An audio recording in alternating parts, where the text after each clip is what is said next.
Hi, I'm Dr. Carter. This is segment 2 of the Clinton years. Not only were there political difficulties which President Clinton had to deal with during this era, but President Clinton also had to deal with a new economy. This new economy was brought about by technological change. Computers have been around since World War II. However, computers had been large and often filled up entire rooms, and they were used by universities and factories and defense contractors and others. But by the 1970s, new, young, and innovative entrepreneurs, people like Bill Gates, Steve Jobs, Steve Wozniak, and others, were working on such companies as Apple, Microsoft, and others. They transformed the American landscape by creating such devices as the personal computer, or PC. The computers changed American life. How so? Well, one, they allowed people to get away from typewriters. They allowed people to more easily put in data and information in a secure place. No longer would they have to be using big, clunky, and loud typewriters or writing it out in longhand. They could use computer systems. And these computer systems were incredibly sophisticated, able to process data, sometimes give analysis, save material, and of course, the very useful ability to just push backspace and erase something as opposed to starting a whole new page or using whiteout to cover it up. The military had a form of the internet going back decades. But during the 1980s, members of Congress and members of the scientific community and others began advocating for the use or for the commercialization of the internet. Al Gore of Tennessee had been a leader in that. He unfortunately claimed in one campaign appearance in 2000 that he had helped create the internet. But the truth is that he played a big role in making sure that it came to the forefront. The internet helps produce this new economy. This is going to be an information age where brains are more important than brawn, where microchips make possible the development of entirely new consumer products. What type of consumer products?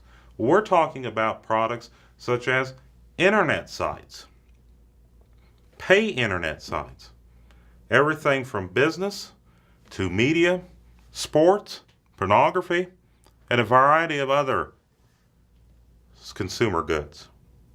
The internet expanded the flow of information, and communications were more radically advanced than at any other time since the beginning of the printing press. This is going to be not just an information age, but an age in which Americans are going to be able to reach out and touch the world in a way that it hadn't previously, understanding with increasing speed what was happening not just in their own neighborhoods or their schools or their states, but what was happening around the world, to be able to see things in real time, something that had never happened before with the exception of television and occasionally radio addresses. This compounded problems here in the United States because the information age required smarts, brains, credentials, education, which millions and millions of Americans simply did not have.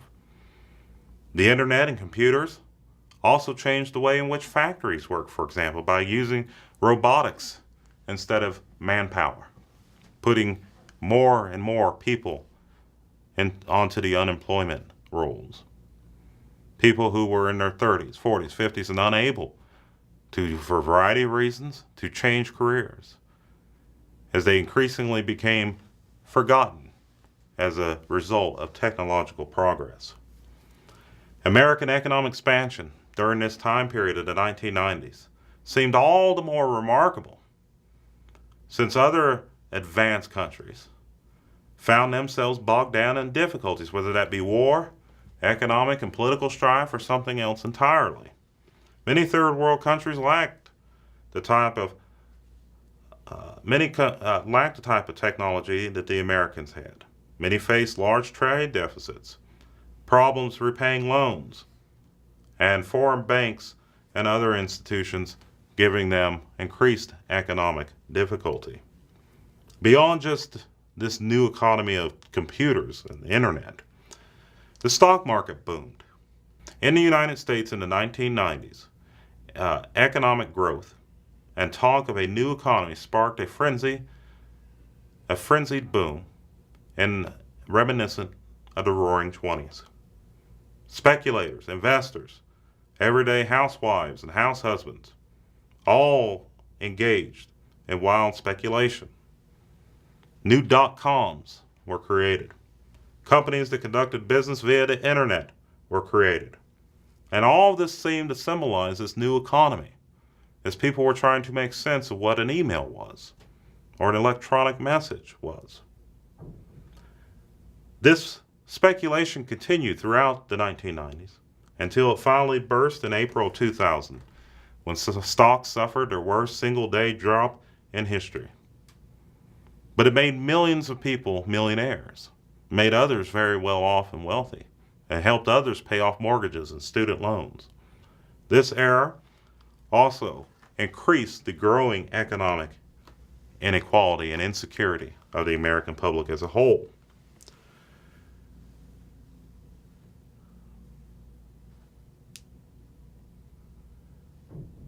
In the early 2000s, as there was a wave of financial scandals, most prominent Enron in Texas, demonstrated that part of the speculation, part of the growth, the economic growth of the 1990s, was caused by fraud.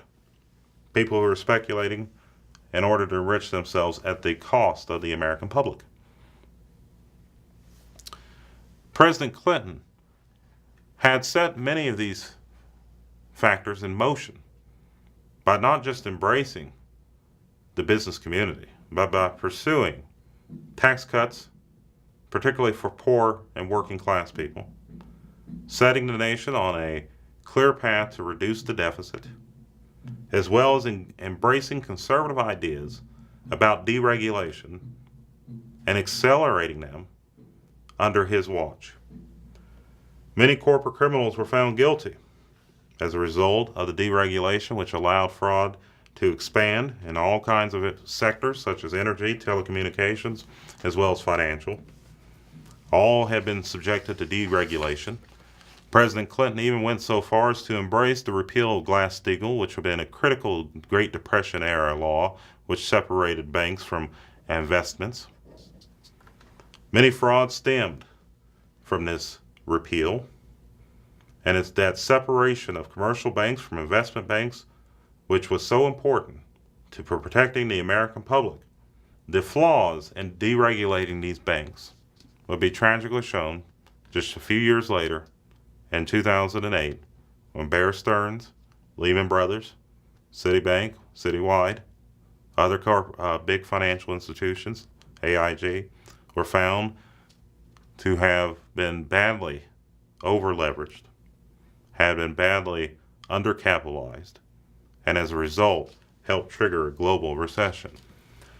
All this helped to exacerbate the growing economic inequality that the nation was experiencing. The boom that began in 1995 seemingly benefited nearly all Americans. However, during this period, these last 2 decades of the 20th century, the poor middle class became poorer. They became worse off, while the rich became significantly richer. White or black, Latino or Asian, those who had education, who had disposable income, did far better than those who did not. The American dream seemed, for many Americans, to be slipping away.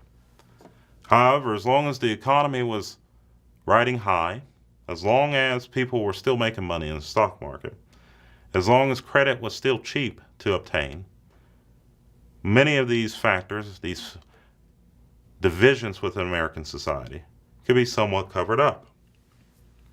The economy, in large part because of NAFTA and other factors, also moved away from manufacturing as employers found that moving their businesses abroad was cheaper overall, reduced their overhead, number two, reduced their liability to various lawsuits, economic, environmental factors, as well as a number of other concerns, allowed these businesses to make money hand over fist.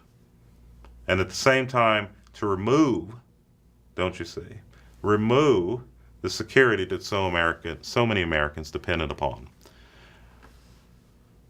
As Americans were increasingly watching their jobs go overseas, those jobs were replaced with service jobs, jobs in retail, jobs in supermarkets, jobs in low-paying, no-benefit occupations, which increasingly stripped them of any type of economic security. High-tech firms did not create enough high-paying jobs to compensate for this. In 2000, over half of the workforce worked for less than $14 per hour, a wage on which families felt it very difficult to make ends meet. As in costs continued to rise for housing, health care, education, and other needs, many Americans found themselves increasingly economically insecure. In addition to that, by 2000, America is also firmly a suburban nation, which is divided by income.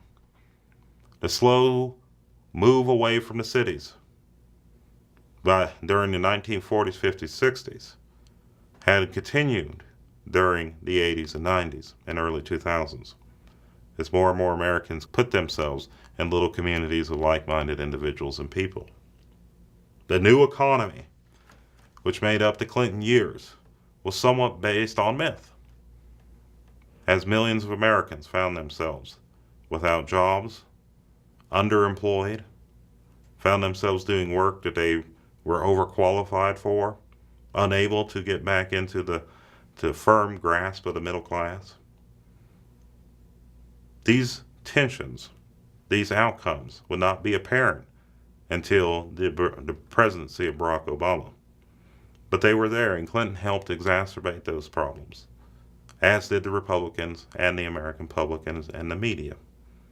So I want you to think about how important these economic factors are, as they will breed, as we will see later on, economic, political, and racial strife here in the United States.